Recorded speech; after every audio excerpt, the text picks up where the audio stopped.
Spirituality क्या चीज है? हर इंसान जीवन में खुशी पाना चाहता है और वो खुशी भी एब्सोल्युटली होना चाहिए, जिसमें किसी भी तरह का कोई दुख ना हो, परेशानी ना हो। हम खुशी के लिए जो कोशिश करते हैं, अपना एफर्ट्स करते रहते हैं, वो टेम्परेरी खुशी मिलती है। और ह्यूमन बीइंग के अंदर कहीं ना कहीं वो एक छुपा हुआ भाव है कि मुझे वो सुप्रीम क्वालिटी की हैप्पीनेस चाहिए। वो जो सुप्रीम क्वालिटी की हैप्पीनेस है, खुशी है, उच्चतम स्तर की, अनइंटरप्टेड, उसे, जिसको हम सुप्रीम ब्लिस बोलते हैं या संस्कृत में परमानंद बोलते हैं, वही परमानंद जहां किसी भी तरह का कोई दुख का गुंजाइश ना हो और वो आनंद भी टेम्पररी ना हो, परमानेंट हो, वो कैसे मिलेगा? ये मिलेगा जब आप और हम जन्म और मृत्यु के चक्र से छुटकारा पा लेंगे। जब तक हम वो जन्म और मृत्यु के चक्र के बंधन में बंधे हुए हैं, वो परमानंद की प्राप्ति नहीं हो सकती। और वो जो जन्म और मृत्यु के चक्र से छुटकारा पाना, उसी का नाम है मोक्ष, अल्टीमेट लिबरेशन। मोक्ष की सिंपल ट्रांसलेशन भी यही है, आजादी, लिबरेशन। पर लिबरेशन तो हम अपने लाइफ में बहुत एंजॉय करते हैं, फ्रीडम को, पर हम वो एब्सोल्यूट फ्रीडम कभी फील नहीं कर पाते। That absolute freedom, that ultimate liberation is called मोक्ष। और जब आप उस मोक्ष को पाने के लिए जो कुछ भी करते हैं, वो स्पिरिचुअलिटी है। तो उसके लिए किस चीज की जरूरत है? हमारे आचरण में शुद्धता हो, हमारे विचार में शुद्धता हो। इसके लिए जो कुछ हम करते हैं, उसी को धर्म कहते हैं। तो जब तक एक व्यक्ति एथिकली ठीक नहीं है या जिसका मोरलिटी ठीक नहीं है, वो कभी भी स्पिरिचुअल या अध्यात्म के रास्ते में जा ही नहीं सकता। छोड़िए अगले जन्म में क्या सुख मिलेगा, परमानंद मिलेगा, मोक्ष मिलेगा, इस जीवन में भी वो सुखी नहीं हो सकता अगर उसके व्यवहार में, चाल चलन में, चरित्र में और मन में अच्छाइयां ना हो। और इसी एथिक्स और मोरालिटी को धर्म कहते हैं। ये धर्म का जब बार बार हम प्रैक्टिस करते हैं, तो मन शुद्ध होता है, विचार शुद्ध होता है, चरित्र शुद्ध होता है। तो फिर होता क्या है? हम स्पिरिचुअलिटी के लिए योग्य बनते हैं, एलिजिबल बनते हैं उस स्पिरिचुअल पाथ में चलने के लिए। स्पिरिचुअलिटी का गोल है परमानंद, पर उस रास्ते पर जाने के लिए तैयारी तो चाहिए ना। आप कहीं जाना चाहते हैं तो आप अपनी तैयारी करते हैं, टिकट लेते हैं, अपने बैग में सामान रखते हैं, गाड़ी से जाएंगे, फ्लाइट से जाएंगे, साइकिल से जाएंगे, पैदल जाएंगे, उसकी तैयारी करते हैं। जब तक आपकी तैयारी ना हो या तैयारी आधी अधूरी हो, तो फिर आप जर्नी कर नहीं सकते। अगर करेंगे तो गलत रास्ते पर जाएंगे, गलत चीजें करेंगे। धर्म उस तैयारी का नाम है। धर्म अध्यात्म का या स्पिरिचुअलिटी का बेड रॉक है, फाउंडेशन है, जिसके बिना आप गति कर ही नहीं सकते।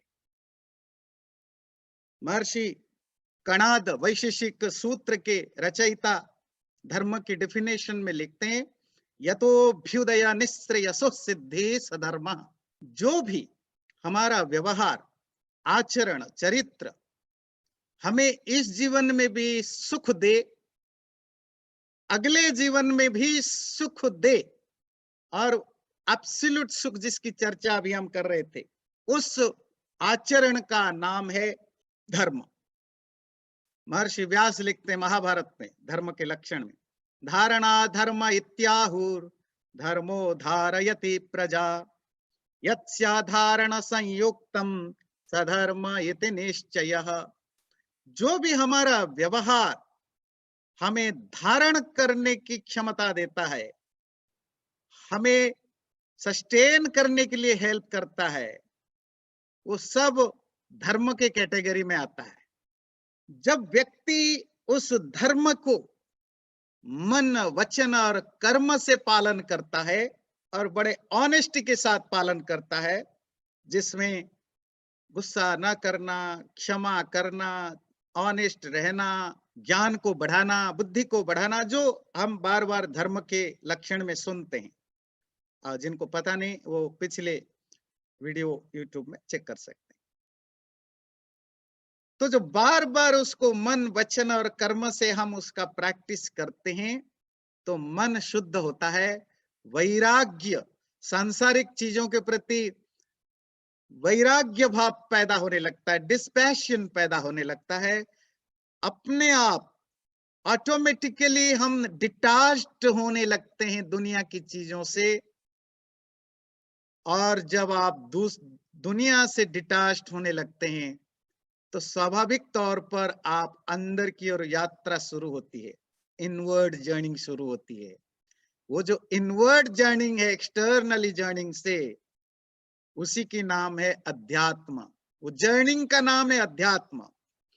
जब जर्निंग, यात्रा करते करते आप गोल पर पहुंच जाते हैं, दैट सुप्रीम गोल, और वो ऐसा स्टेज जहां इवेंचुअली आप खुद को रियलाइज करते हैं, मैं कौन हूं, मेरा मेरे शरीर के साथ क्या संबंध है, संसार के साथ मेरा क्या संबंध है, मेरे अलावा और भी कोई है, उनके साथ मेरा क्या संबंध है। ऋग्वेद और अथर्ववेद का ये बड़ा सुंदर मंत्र है। मंत्र कहता है, सप्तमर्यादाः कवयस्ततक्षुस्तासामिदेकामभ्यङ्गुरोगात् आयोर्हस्कम्भ उपमस्य नीडे पथम विसर्गे धरुणेषु तस्थौ। कहते visionary people have mentioned 7 ways of proper conduct. ये जो मर्यादा है, वो मर्यादा पालन करना जरूरी है। वो मर्यादाओं को जब हम उल्लंघन कर जाते हैं, हम इस जीवन में भी खुशी नहीं हो पाते हैं, अगले जन्म की बात तो दूर की बात। यहाँ उन्होंने 7 चीजों की बात कही, चोरी ना करना, व्यभिचार एडल्ट्री नहीं करना, वायलेंस नहीं करना, अबॉर्शन नहीं करना, डिसऑनेस्ट नहीं होना, शराब वगैरह चीजें नहीं पीना, गलतियों को बार बार रिपीट नहीं करना, एक्सेट्रा। कठोपनिषद इसको अपनी भाषा में कहता है और बहुत स्ट्रेट फॉरवर्ड वे में कहता है कि जो भी व्यक्ति अपने बुरे आचरण को छोड़ता नहीं है या छोड़ नहीं पाता है, जिसने अपने इंद्रियों को अपने नियंत्रण में नहीं किया है, जिसने अपने मन में एंजाइटी से फ्री नहीं हुआ है, वो कभी भी उस आत्म ज्ञान को प्राप्त नहीं कर सकता। ना विरतो दुश्चरितात्, ना शांतो ना समाहितः, ना शांतो मानसो वापि प्रज्ञानेनैनमाप्नुयात्। जिसने दुष्चरित्र से अपने आप को विरत नहीं किया है, अवॉइड नहीं किया है, जिसका मन शांत ना हो। मन अशांत क्यों होता है? क्योंकि जब हम बहुत सारी चीजें मन में बुराइयों को पालते हैं, तो फिर दुनिया में कुछ भी हो, हमारे साथ कोई बुरी घटना हो ना हो, तो भी हम दुखी मिलते। कोई भी घटना हो, पड़ोसी के घर में अच्छी कार आए तो भी हमारा मन दुख है, क्योंकि हमारे अंदर ईर्ष्या है। तो जीवन में जब तक मन में ये सब बुराइयों को पर पहले हम काम नहीं करते, तब तक हम इससे मुक्ति नहीं पा सकते।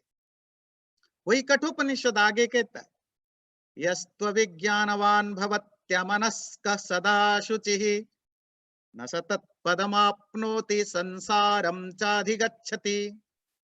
Whoever is unwise, कोई भी व्यक्ति वो मूर्ख है, अनमाइंडफुल, जिसका मन कंट्रोल नहीं है, एंड इज ऑलवेज इम्प्योर, और हमेशा अशुद्ध है। अशुद्ध मतलब उसके विचार खराब है, आचरण खराब है, मन में हमेशा गंदगी भरी पड़ी है, दुनिया भर के गंदगियां मन में रखा है, कॉम्प्लिकेटेड माइंड है, उसको कभी भी वो परमात्मा ज्ञान की, आत्मज्ञान या आत्म मुक्ति नहीं हो सकती है। आप हजारों मंदिर जाएं, मंदिर जाएं, पूजा करे, पाठ करे, यज्ञ करे, हवन करे, मेडिटेशन करे, प्राणायाम करे, कुछ नहीं होने वाला। कुछ नहीं होने वाला का मतलब नहीं है कि आपका कुछ नहीं रिजल्ट होगा, उनके अपने रिजल्ट हैं, पर स्पिरिचुअलिटी के लिए इनका कंट्रीब्यूशन जीरो है। जब तक आपका धर्म पालन ना हो, धर्म क्या है? चरित्र, अच्छे चरित्र, सदाचार, गुड कंडक्ट्स। और वो गुड कंडक्ट्स फिजिकली नहीं, जब आप फिजिकली सिर्फ अच्छा करते हैं तो भी प्रॉब्लम है जी। वो क्या प्रॉब्लम है? अंदर हिपोक्रेसी पैदा होती है, ईगो पैदा होता है, और भी बुराइयां पैदा होती हैं। जब आपके मन में अच्छे विचार आए, और जैसा विचार आए आपके वाणी में वही निकले, कर्मों में वही दिखाई देने लगे। तो धर्म 3 लेवल पर होता है।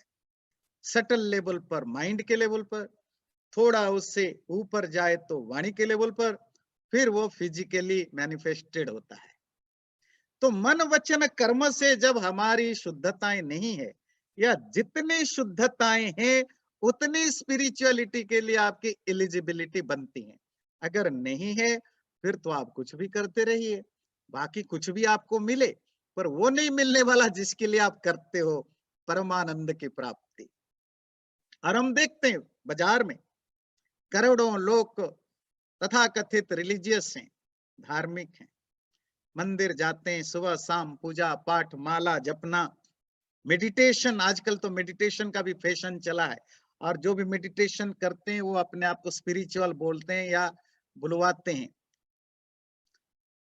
पर उनकी लाइफ में अगर आप अंदर झांकें, उनके मन में भी उतने ही दुख हैं, उतना ही स्ट्रेस है, उतनी ही बेचैनियां हैं, उतने ही रात को नींद खराब होती है जितना किसी आम आदमी का। हाँ, थोड़ी बहुत जितने देर तक आप वो प्रैक्टिस करते हैं, मान लीजिए आप मंदिर जाते हैं, आपको उस पर्टिकुलर टाइम पीरियड के लिए बड़े सुख शांति सुकून मिलता है।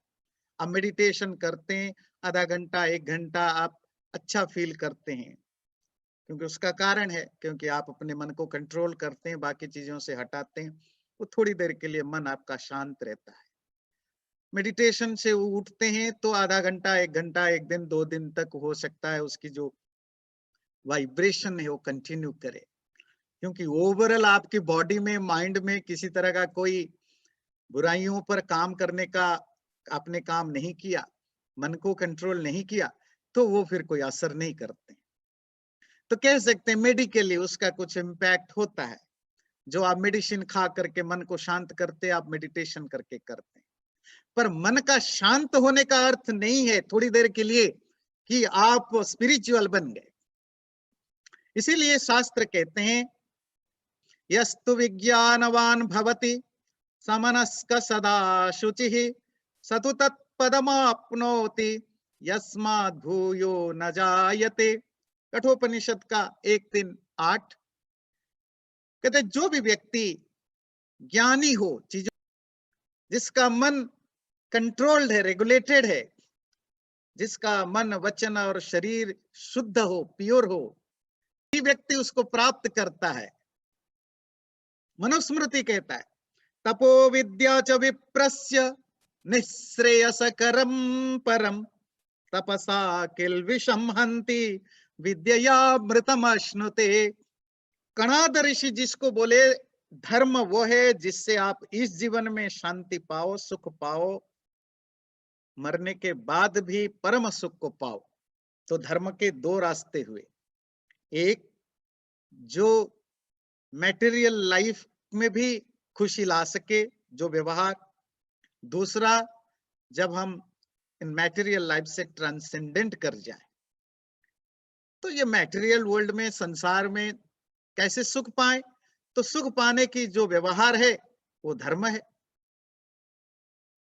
और इससे मुक्ति पाने का जो रास्ता है वो भी धर्म है। पर उसी धर्म को जब हम डिटाच्ड होकर के निष्काम भाव होकर के, डिस्पैशन के साथ, वैराग्य के साथ, निरासक्ति के साथ, निष्काम भाव के साथ करते, वही धर्म मोक्ष का कारण बन जाता है, मुक्ति का कारण बन जाता है। और वही धर्म जब हम कामना के साथ, हल्की फुल्की अटैचमेंट के साथ करते, तो इस जीवन में भी सुख देता है। पर धर्म जरूरी है। उसी को ये मनुस्मृति का 12वां अध्याय का 104 श्लोक कहता है कि तपस्या, ऑस्टेरिटी, प्रैक्टिस ऑफ धर्म। ऑस्टेरिटी क्या है? कष्ट सहना। मन को रेगुलेट करना आसान नहीं है। आपका मन चाहता है कि मैं अच्छी अच्छी चीजें खाऊं, तो आप रोकते हैं, तो कष्ट है। आपकी इंद्रियां चाहती हैं कि मैं वो सब चीजें देखूं जो मेरे शरीर को, मन को खुशी दें, मैं वो सब कुछ करूं जो मेरे मन को खुशी दें, पर आप उसको रोकते हैं। ये जो मन और इंद्रियों को रोकना, ये तपस्या है। कष्ट सहना होता है। कम में गुजारा करना, बहुत ज्यादा एक्सपेक्ट ना करना, ये कष्टदायक है, ये आसान नहीं है। पर इस कष्ट को सहने की जो प्रक्रिया है, उसे तपस्या कहते हैं। खाली तपस्या करने से भी नहीं होगा, क्योंकि खाली तपस्या करेंगे अगर आपकी अंडरस्टैंडिंग नहीं है, आप कितना भी मेहनत करो, तो आप जस्ट एक वर्कर बन जाओगे। पर जब आपके काम के साथ बुद्धि जुड़ी हो, आपकी स्मार्टनेस हो, आपका नॉलेज हो, ज्ञान हो, तो फिर वो जो ज्ञान है और कर्म जो आप उसको प्रैक्टिस में लाते हैं, जब ये दोनों मिल जाते हैं, तो आप दूसरों से ऊपर उठ जाते हैं। बिना सोचे समझे काम करने वाला तो वर्कर ही होता है, हैंडीमैन हो सकते हैं, अब इंजीनियर नहीं बन सकते। इंजीनियर कौन बनता है? वही हैंडीमैन बन सकता है जो आपके घर में चीजें ठीक करता है, अगर उसके अंदर ज्ञान हो। तो मनु कहता है विद्या, ज्ञान, इसीलिए हमारे यहाँ स्वाध्याय पर जोर दिया जाता है। पढ़ना लिखना जरूरी है। बिना चीजों को समझे आप कैसे स्पिरिचुअल बनोगे भाई? आपको पता नहीं परमात्मा है नहीं है तो कैसा है? आपको ये नहीं पता आत्मा है नहीं है तो कहां पर है? शरीर का रिलेशन क्या है मेरे लाइफ में? संसार का मेरे लाइफ में क्या रिलेशन है? संसार का स्ट्रक्चर क्या है? कुछ नहीं पता, सीधा जंप कर गए स्पिरिचुअल बनने के पूजा पाठ। तो कैसे पता चलेगा? पढ़ो लिखो, शास्त्रों को पढ़ो, दर्शन शास्त्र पढ़ो, उपनिषद पढ़ो। नहीं पढ़ सकते हो, जो इन चीजों को जानते हैं उनके पास बैठो, सत्संग करो, सुनो, स्वाध्याय करो। स्वाध्याय जरूरी है। और तपस्या, जो स्वाध्याय किया, जो जाना, जानने से आपकी विश्वास बढ़ता है, श्रद्धा बढ़ती है, और जो जाना उसको प्रैक्टिस में लाओ, तो फिर वो आपकी अध्यात्म की रास्ता क्लियर होता है। तो मनु कहते हैं तपसा किल्बिषम हंति। जब आप फिजिकल एक्ट करते हो, मन को, इंद्रियों को रोकते हो, कंट्रोल करते हो, तो तुम्हारे पाप नष्ट होते हैं, तुम्हारे से बुरे कर्म होंगे नहीं। जब बुरे कर्म होंगे नहीं, तो उसका पाप, उसका जो फल या संस्कार, उसका जो सबकॉन्शियस मेमोरी जिसको हम पाप कहते हैं, वो बनेगा नहीं। पर आप अच्छा आदमी बनोगे। पर अच्छा आदमी उद्देश्य नहीं है स्पिरिचुअलिटी का, आपको उससे ऊपर जाना है, आपको वो ट्रांसेंडेंस को रियलाइज करना है। उसके लिए विद्या, स्वाध्याय पहले एक्सटर्नल चीजों का करो, फिर इंटरनली स्वाध्याय करो, खुद को जानने की कोशिश करो, इनवर्ड जर्निंग करो, इनवर्ड स्टडी करो। धीरे धीरे पढ़ते, अपने आप को समझते समझते जब आप उस पॉइंट पर पहुंच जाओगे, सेंट्रल पॉइंट पर, वो सेंट्रल पॉइंट क्या है? मैं आत्मा हूं, चेतना। उस चैतन्य पर पहुंच जाओगे, और चैतन्य पर पहुंचते ही, आत्मा पर पहुंचते ही परमात्मा का भी भान हो जाएगा। तो आप अमृत, अमरत्व को, इमोर्टैलिटी को, एब्सोल्यूट फ्रीडम को पालोगे। तो उसके लिए करना क्या है? तो मनु का जो धर्म सूत्र का जो धर्म का लक्षण है, धृति क्षमा दमो स्तेयम शौचम इंद्रिय निग्रह धीर विद्या सत्यम क्रोधो दशकम धर्म लक्षणम। धृति, धैर्य, पेशेंस, क्षमा, फॉरगिवनेस, दमः, सेल्फ कंट्रोल, अस्तेयम, डिसऑनेस्टी ना होना, नॉन स्टीलिंग, शौच, प्यूरिटी, इंद्रिय निग्रह, controlling our own senses, intellect, धी, डिस्क्रिमिनेटिव इंटेलेक्ट, उसको डेवलप करना पड़ता है, और विद्या, नॉलेज, सत्य, ट्रूथफुलनेस, और अक्रोध, एब्सेंस ऑफ एंगर। मनु ने 10 बताया, अलग अलग शास्त्रों में कोई 8 है, कहीं 10 है, कहीं 12 है, कोई 15 है। बेसिकली ये जो एथिक्स हैं, जो मोरालिटी है, जो दूसरों के लिए नहीं, जो हमें शुद्ध करने के लिए, जो हमें अच्छा बनाने के लिए, मन को प्रसन्न करने के लिए जरूरी है, उन्हीं के प्रैक्टिस को धर्म कहते हैं। और इस धर्म के बिना आप अध्यात्म में 1 इंच नहीं जा सकते। तो धर्म और अध्यात्म का क्या रिलेशनशिप है? धर्म आपको इस जीवन, धर्म का आचरण से इस जीवन में भी आपका अच्छा सुख बीतता है। अगर आपकी लाइफस्टाइल अच्छी है, आपका विचार अच्छा है, आप बड़े सज्जन हैं, सदाचार करते हैं, हर तरह के खान पान का ठीक रखते हैं, तो इस जीवन में भी सुख मिलेगा। और वही धर्म का कुछ हिस्सा आपको, जब आप निष्काम वैराग्य भाव से करेंगे, मोक्ष के साधन भी बनेगा। इसी को महर्षि पतंजलि अपने योग सूत्र में अपने ढंग से कहते हैं। वो उसका नाम धर्म नहीं देते, वो उसका नाम देते हैं यम और नियम। अहिंसा, सत्य, अस्तेय, ब्रह्मचर्य, अपरिग्रह, ये 5 यम है। Non violence, truthfulness, celibacy in thought, word and deed, non stealing, non covetousness, इसको यम कहा। इंटरनल एंड एक्सटर्नल प्यूरिटी, मन और शरीर को शुद्ध रखना, आसपास एरिया को, संतोष और कंटेंटमेंट, जो मिला उससे खुश रहे। तपस्या, तपह, सुख और दुख, अच्छे और बुरे दोनों को सहने के आदत डालना। और स्वाध्याय, अच्छे शास्त्रों को, जिन शास्त्रों के द्वारा हम पैसा कमाए नहीं, जिस शास्त्र के द्वारा हम समझ सकें मैं कौन हूं, मेरा दुनिया से क्या रिश्ता है, परमात्मा कौन है, आत्मा क्या है, शरीर क्या है, इन चीजों को समझ सकें, इनको जानने के लिए क्या करना पड़ेगा, ऐसे 7 शास्त्रों का अध्ययन और ईश्वर भक्ति। बोले ये 5 नियम है, इनको किए बिना आप योग में कहीं नहीं जा सकते हो। अलग अलग उपनिषद इसको सदाचार और दूसरे भाषाओं में कहते हैं। पर अगर आप अंदर से झांके, सब यही सदाचार की बात करते हैं। आचरण की शुद्धता, मन की शुद्धता, ये पहली स्टेप है स्पिरिचुअलिटी के लिए। तो बिना धर्म के, आचरण के स्पिरिचुअलिटी का तो कल्पना भी नहीं करना, हो ही नहीं सकता। और जो लोग आपको ये दावा करवाते हैं या क्लेम करते हैं कि हम आपको कुंडलिनी जगा के स्पिरिचुअल बना देंगे, मेडिटेशन करो स्पिरिचुअल बन जाओगे, अमुक पूजा पाठ यज्ञ करो बन जाओगे, वो खुद भ्रम में पड़े हैं, दूसरों को भी भ्रम में डालते हैं। कठोपनिषद की भाषा में अंधे नहीं व नियमाना यथांधा, जिसकी आंखें नहीं है वो खुद, उसको मुश्किल है रास्ता पार करना, जानना कहाँ जाना, कहीं नहीं जाना।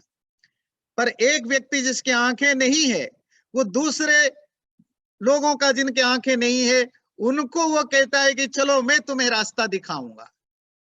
वैसे ही जो खुद कीचड़ में पड़े हुए लोग, वो दूसरों को कहते हैं कि चलो मैं तुम्हें सूखे रास्ते पर ले जाऊंगा।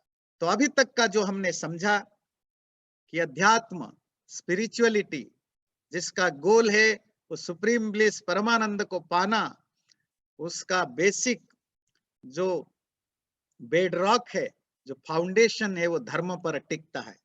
अगर जीवन में धर्म नहीं है तो स्पिरिचुअलिटी 0। अगर धर्म है तो जितने परसेंटेज धर्म है, आप स्पिरिचुअलिटी के लिए उतना ही एलिजिबल होते हैं। अब हम इस विषय का तीसरे डायमेंशन पर भी डिस्कस करते हैं, और वो डायमेंशन है रिलीजियन। रिलीजियन का अर्थ है धर्म के नाम पर जो कुछ हम करते हैं, धर्म के नाम पर आजकल के जमाने में, वो सब रिलीजन में आ जाता है। रिलीजन की बेसिकली दो एस्पेक्ट्स हैं, कल्चरल सेटिंग्स, परंपराएं, ट्रेडिशंस, कस्टम्स, रीति रिवाज वगैरह, रिचुअल्स और प्रैक्टिसेस। ये किसी भी रिलीजन का फर्स्ट एक एस्पेक्ट है।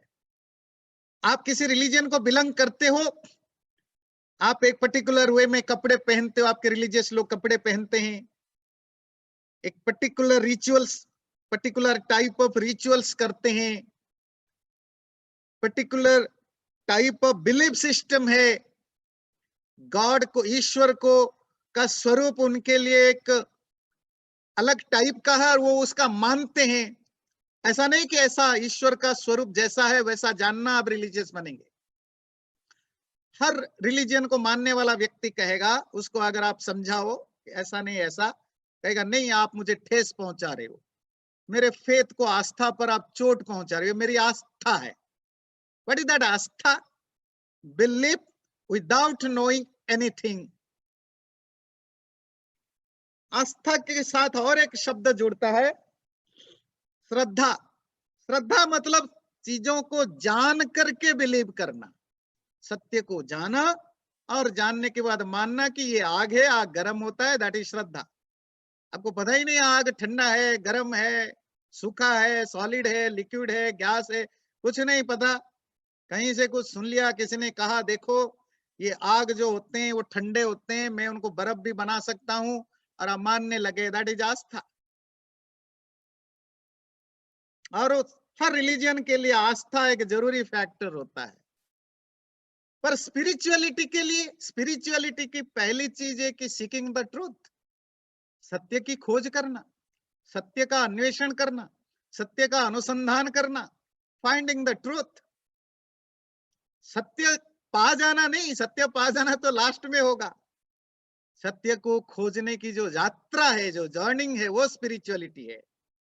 3 दिन मेडिटेशन करने के बाद लोगों को प्रवचन देने लग जाते हैं, देखो जी मुझे तो परमात्मा मिल गया। ये झूठ है, फरेब है। वो तो यात्रा थी, तुमने जर्निंग शुरू ही नहीं की और बोलना शुरू कर दिया कि मैं तो पहुंच गया ऑस्टिन। ऑस्टिन अगर आप कार से जाते हो या किसी शहर को, अपने एक शहर से दूसरे शहर अगर कार से 3 घंटे लगता है और आपने गाड़ी स्टार्ट की, 2 मिनट गाड़ी चलाई, बोले मैं ऑस्टिन पहुंच गया, और लोग मानने लग जाते हैं। तो ये रिलीजियन का पहला डायमेंशन है, जिसमें कल्चर है। कल्चर में सब कुछ आ जाता है, आप पर्टिकुलर वे में सेलिब्रेट करते हैं, खाते हैं, पीते हैं, बैठते हैं, उठते हैं, सोच समझ। रिलीजियन का एक दूसरा एस्पेक्ट भी है, जिसमें मन को साफ करना, definitely purification of mind, cultivation and application of ethical values. भाई आप रिलीजियस हो तो एक्सपेक्ट किया जाता है कि आपका व्यवहार अच्छा हो, वो हो, ऐसा एक्सपेक्ट किया जाता है। पर ऐसा देखने में नहीं मिलता है, क्योंकि रिलीजन में हिपोक्रेसी बहुत आती है। क्योंकि रिलीजन का एक जो बड़ी फैक्टर है वो है कि आप ज्यादा एक्सटर्नली प्रैक्टिस से चिपक जाते हैं। क्योंकि आप रिलीजियस होने के लिए आपको एक्सटर्नल प्रैक्टिस से ज्यादा करने की जरूरत है। आप एक प्रॉपर वे में कपड़े नहीं पहनेंगे तो आपको पता ही नहीं चलेगा कि आप कौन से रिलीजन से जुड़े हुए हैं। आप एक प्रॉपर वे में रिचुअल नहीं करेंगे तो समझ में नहीं आएगा कि आप कौन से रिलीजन से जुड़े हुए हैं। तो एक्सटर्नल प्रैक्टिसेस पर ज्यादा जोर दिया जाता है।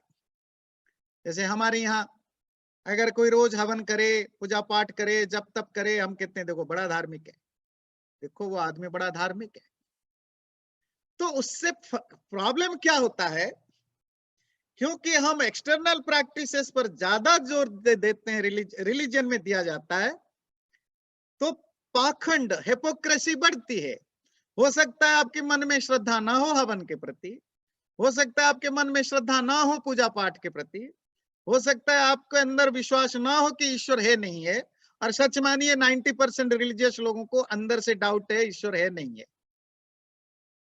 पर सिर्फ आप करते हैं externally, maybe to please your grandparents, maybe to please your parents, maybe to get attention of others, maybe to be recognised by society, किसी भी कारण से, और या सिर्फ अपने अंदर जो डर है कि अगर ना करूं कुछ गड़बड़ ना हो जाए, रिस्क कौन ले, चलो कुछ कर दो, या कुछ लालच है, कुछ पाने की इच्छा, करूं तो भगवान खुश रहेगा, मुझे मेरा बच्चों का ठीक रखेगा, मेरे घर को ठीक रखेगा। तो ये जो लालच है, ईर्ष्या है, द्वेष है, इनके कारण या सोशल रिकॉग्नाइजेशन के कारण हम करते रहते हैं, एक्सटर्नल प्रैक्टिसेस करते रहते हैं, और इससे हिपोक्रेसी रिलीजन में बहुत ज्यादा बढ़ती है।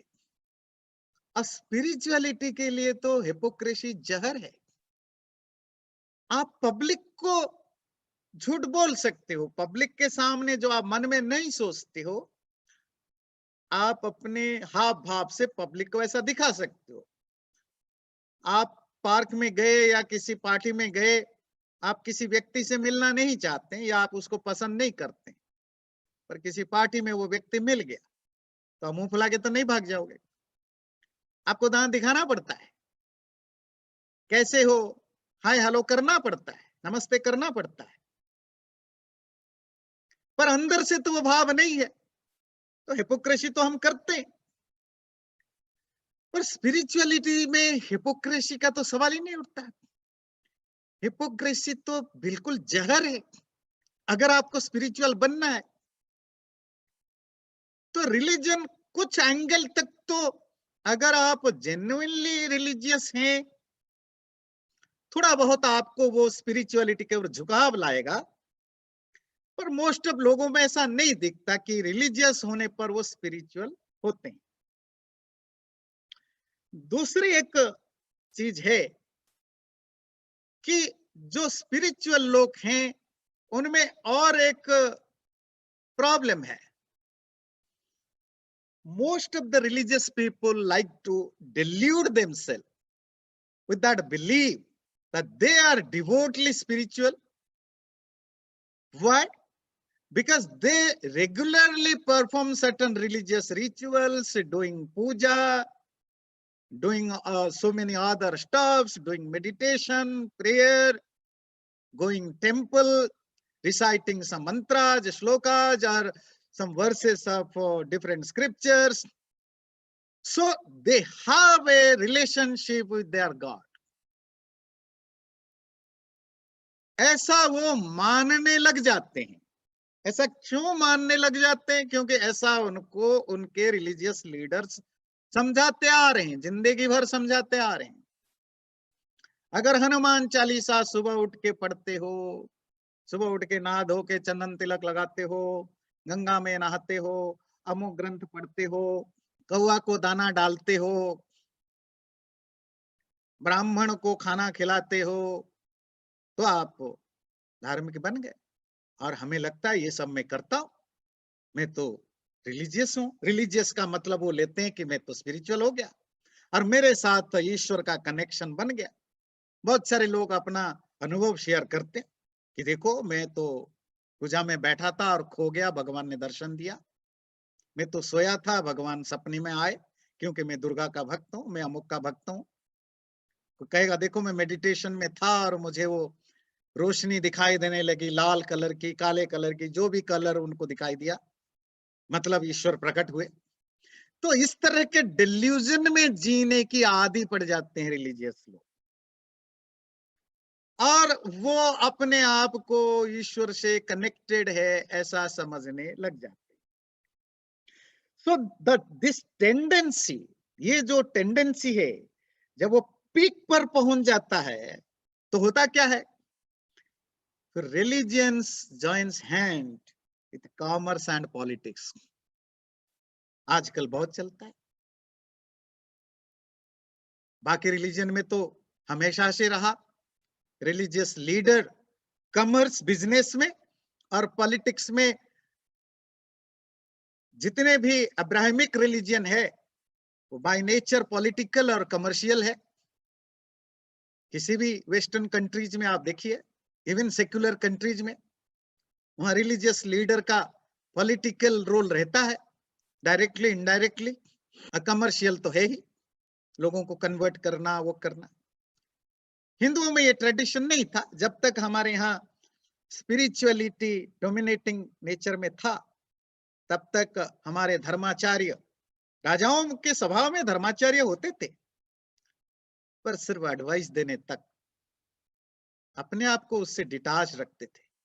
पर आज देखिए, हजारों लाखों बड़े बड़े so called spiritual leader, religious leaders सारा कमर्स करते हैं, बिजनेस भी करते हैं, करोड़ों का बिजनेस करते हैं, पॉलिटिकल स्टेटमेंट देते हैं, पॉलिटिकल पार्टी के साथ अपने आप को जोड़ने की कोशिश करते हैं। Corporate leaders, film stars, political leaders को अपने आश्रम में बुला के या उनके वहां खुद जा करके अपने आप को जोड़ने की कोशिश करते हैं। पॉलिटिक्स में रोज उनका स्टेटमेंट आपको टीवी में मिल जाएगा, इन्फ्लुएंस करते हैं। ये खतरनाक स्टेज होता है किसी भी रिलीजन का। खतरनाक इन द सेंस जहां आपकी मोरालिटी जीरो लेवल पर आ जाएगा, आपकी वैल्यूज ऑलमोस्ट खत्म होने लगेगा। स्पिरिचुअलिटी को तो सपना भी नहीं देखना है। Political views, commercial activities, external activities को ज्यादा इंपॉर्टेंस देना, रिचुअल को इंपॉर्टेंट देना, तो वो जो श्रंकन व्यूज है, जो नैरो व्यू है, वो ग्रुप आइडेंटिटी को बढ़ावा देता है। रिलीजियन में ग्रुप आइडेंटिटी बहुत जरूरी है। आप और हम एक रिलीजियन को बिलोंग करते हैं, एक कम्युनिटी को बिलोंग करते हैं, हम ठहरे भाई भाई, दूसरा हुआ दुश्मन। हम पीस वाले रिलीजन है, मतलब हमारी पीस तुम्हारे हमारी बीच में है, दूसरों को मारेंगे काटेंगे। हमारे लिए ब्रदरहुड है जो एक ही रिलीजन को मानने वाला हो। हमारे लिए पीस है जो हमारे एक ही रिलीजन को मानने वाले हो। हमारे लिए क्षमा है जो एक ही रिलीजन को मानने वाला हो। तो कम्युनल व्यू आ जाता है, यूनिवर्सल थॉट्स गायब होने लग जाते हैं, और ये व्यक्ति की जो कॉन्शसनेस है उसको एक्सपैंड करने में ऑब्स्टिकल पैदा करते हैं। और स्पिरिचुअलिटी में तो एक्सपेंशन की जरूरत है ना। ईशोपनिषद का वो सुंदर मंत्र कहता है, यस्तु सर्वाणि भूतानि आत्मन्येवानुपश्यति सर्वभूतेषु चात्मानं ततो न विजुगुप्सते। कैसा होता है स्पिरिचुअल व्यक्ति? जो सब में खुद को देखने लगता है और खुद में सबको देखने लगता है, तो समझ लेना कि तुम्हारे स्पिरिचुअल रास्ते पर जर्निंग अच्छी जा रही है। जब तुम सब में मतलब सब इंसानों में नहीं, यहां तो सब में का अर्थ इंसान भी नहीं, पशु पक्षी कीड़ा मकोड़ा, सब में, हर प्राणी में खुद को देखने लग जाओ और खुद में सब प्राणियों को देखने लग जाओ। रिलीजियस थॉट ठीक इसका अपोजिट है। मैं न केवल एक पर्टिकुलर रिलीजियन को मानने के कारण मेरी सब प्रार्थनाएं सिर्फ एक पर्टिकुलर रिलीजियस लोगों के लिए है, फिर उसमें भी मेरा सेक्ट है। मैं सपोज मैं हिंदू धर्म का हूं, पर मेरे लिए पहली चॉइस है कि मैं जिस सेक्ट को बिलोंग करता हूं, उस सेक्ट में भी सब सेक्ट हैं, उस सब सेक्ट में भी पर्टिकुलर गुरु के शिष्य हूं, गुरु भाई हैं। तो हमारा रिलीजियस एक्टिविटी स्पिरिचुअलिटी के नाम पर जो किया जाता है, उसमें हम अपने माइंड को नैरो करते जाते हैं।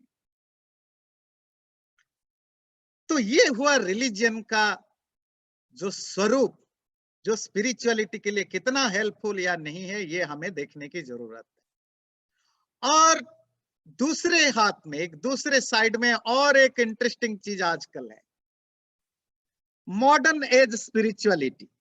ये भी बड़े मजेदार चीज है जी। अब आजकल जो स्पिरिचुअल बनते हैं या दिखाते हैं या दावा करते हैं, क्लेम करते हैं, उनका बेसिकली ओवरऑल वो क्या मानना होता है, आत्मा पर फोकस करेंगे, आत्मा की प्राप्ति करेंगे। उनके विचार, बातचीत में, काम में, धाम में खाली आत्मा दिखता है और कुछ नहीं दिखता, आत्मा परमात्मा। So they are very much focused exclusively on soul and its relationship with God. ये खतरनाक ट्रेंड है। क्यों? जब आप की जो लाइफ है, एग्जिस्टेंस है, उसमें तीन चीजें जुड़ी हुई हैं, शरीर, मन और आत्मा। अब शरीर और मन को एक्सक्लूड कर दिया, सीधा आत्मा पर जंप किया। ईशोपनिषद का एक सुंदर मंत्र है, अंधम तम प्रविशन्ति ये विद्यामुपासते ततो भूय एव विद्यायाम रतः। जो सांसारिक चीजों में फंसे पड़े रहते हैं वो अंधेरे में गिरते हैं, मतलब उनकी लाइफ में दुख है, काफी सारा इल्यूजन में जीते हैं। पर जो सिर्फ आत्मा के, आत्मज्ञान के पीछे पड़ा रहता है, सिर्फ ये अंडरलाइनिंग है ओनली, वो उससे ज्यादा अंधेरे में गिरता है।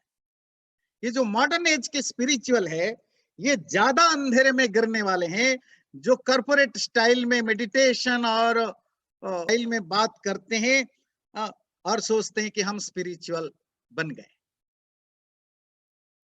तो होता क्या है, तो gradually people became less and less cognizant that inner inquiry requires a systemic practice. आप अंदर की इंक्वायरी नहीं कर सकते हो जब तक आप प्रैक्टिस नहीं करते हो। कैसे जाना है, आपको साइंटिस्ट बनना है, लेबोरेटरी में टेस्ट करना है, पर क्या करना पड़ेगा भाई, कुछ तो साइंस पढ़ो, मैथ जानो, साइंस जानो, साइंस के अलग अलग ब्रांचेस को जानो, जिस टॉपिक पर लेबोरेटरी में जाना चाहते हो उसको ठीक ठीक समझो, उसको प्रैक्टिस करो, फिर जाओ। अगर आप सीधा, आपको फिजिक्स का एक्सपर्ट बनना है, सीधा लेबोरेटरी में गए, बोला लाओ भाई क्या एक्सपेरिमेंट करना है मैं करूं, यही समस्या मॉडर्न एज स्पिरिचुअलिटी में हो रही है। मेडिटेशन, कुंडलिनी एक्सेट्रा एक्सेट्रा, पता नहीं स्पिरिचुअलिटी के नाम पर क्या क्या आजकल मॉडर्न कोट टाई वाले कॉर्पोरेट स्टाइल के जो स्पिरिचुअल लीडर और स्पिरिचुअल गुरु और स्पिरिचुअल प्रैक्टिसर करते हैं। और उनका फोकस क्या रहता है, वो exclusively they are focusing on logic, rationality, आत्मा एंड परमात्मा। पर जो चीजें वो भूल जाते हैं, मन की शुद्धि, चरित्र, अच्छा आचरण, अच्छा विचार, ये नहीं होगा तो फिर आगे आप कुछ नहीं कर सकते हो। तो दोनों एक्सट्रीम लेवल पर पहुंचते हैं। कंक्लूजन क्या है फिर? तो हमने जाना धर्म क्या है और स्पिरिचुअलिटी क्या है, धर्म और स्पिरिचुअलिटी के बीच में कितना रिलेशनशिप है, फाउंडेशन और हाउस का रिलेशनशिप है। धर्म फाउंडेशन है, उसके ऊपर खड़ा हुआ घर स्पिरिचुअलिटी है। रिलीजियन का जो व्यावहारिक पक्ष को जाना, उसमें थोड़ा सा पोटेंशियल तो है कि आप अगर धर्म को प्रमोट करते हैं तो स्पिरिचुअलिटी में जा सकते हैं, पर मोस्ट ऑफ रिलीजियस एक्टिविटीज में हिपोक्रेसी ज्यादा बनती है, स्पिरिचुअलिटी के चांसेस कम रहते हैं। और जो मॉडर्न स्पिरिचुअलिटी है वो तो कहीं के भी नहीं, ना धर्म रहे, धार्मिक रहे, ना रिलीजियस रहे, ना स्पिरिचुअल रहे, वो एक अलग इल्यूशन में अपने लाइफ जीते हैं। तो कंक्लूजन है, बिना स्पिरिचुअल हुए भी आप आस्थावादी, पूजा पाठी, कर्मकांडी, रिलीजियस हो सकते हैं। पर आप ये ब्लाइंड बिलीव में ना जाके, सुपरस्टिशन में ना जाके, एक्सटर्नल एक्टिविटीज ना करके भी आप स्पिरिचुअल बन सकते हैं। पर जो नहीं हो सकता वो है कि विदाउट बीइंग ए धार्मिक person you can not be a spiritual person. धर्म का आचरण किए बिना आप कभी भी स्पिरिचुअल रास्ते पर जा नहीं सकते। धर्म फाउंडेशन है, धर्म ABCD अल्फाबेट से लिटरेचर का, धर्म साइंस का, मैथ्स और बेसिक साइंस है, जिसके बिना आप आगे नहीं बढ़ सकते हो। तो जो हमारे जो सनातन धर्म है, और उस वैदिक काल से चला हुआ, वैदिक शास्त्रों से चलता आ रहा जो सनातन धर्म का जो जो जो दृष्टिकोण था, वो क्या था? Integrated view of human life, जिसमें विद्या और अविद्या दोनों की जरूरत है। सांसारिक सुख भी चाहिए, संसार से परे परम सुख भी चाहिए। महर्षि कणाद की भाषा में अभ्युदय भी चाहिए, इस जीवन की सांसारिक सुख भी चाहिए, मरने के बाद निश्रेयस परमानंद की भी चाहिए। ये दोनों के बीच में जब तक हम कॉम्बिनेशन नहीं करेंगे, तब तक हम ना स्पिरिचुअल हो सकते हैं, ना इस जीवन में खुशी को पा सकते हैं। ईशोपनिषद का वो वाक्य याद करते हैं, विद्यां च अविद्यां च यस्तद्वेदो भयं सह अविद्यया मृत्युम तीर्त्वा विद्यया मृतम अश्नुते। वो व्यक्ति स्मार्ट है, वाइज पर्सन है, जो विद्या और अविद्या, सांसारिकता और आध्यात्मिकता दोनों में सामंजस्य बनाता है, दोनों में हार्मोनी बनाता है। सांसारिक चीजों को धर्म पालन के द्वारा राइटस वे में, मोरलिटी के साथ, एथिकल वैल्यू के साथ एंजॉय करता है, और वही एथिकल वैल्यूज, वही मोरलिटी को जब वो स्पिरिचुअल पर्पस के लिए यूज करता है, तो डिटाच्ड होकर के वैराग्य भाव से, निरासक्ति भाव से करता है, तो वही धार्मिक व्यवहार उसको मुक्ति तक ले जाता है।